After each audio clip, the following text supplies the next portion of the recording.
જય રામાપીર આ બધા નિહાળી રહ્યા છો એ રામાપીરની પચ્ચા વાવડી જે વાવ છે અંદર પચ્ચા પૂરેલા છે રામાપીર એ પચ્ચા વાવડી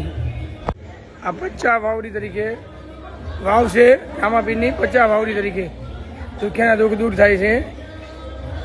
આ વાવ છે રામદેવપીરની પચ્ચા વાવડી તરીકે પ્રખ્યાત છે પચ્ચા વાવડી બાબા રામદેવપીરની જય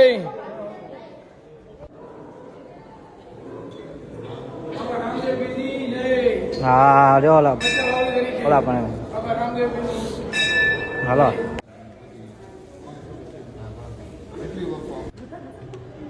આ રામદેવપીરની પચ્ચા વાવડી તરીકે પ્રખ્યાત છે અને પુરાણી અને વાવ છે રામદેવપીરની આ પાણી છે પચ્ચા રોગ દૂર થઈ જાય વાવના દર્શન કરીને બહાર નીકળી રહ્યા છે।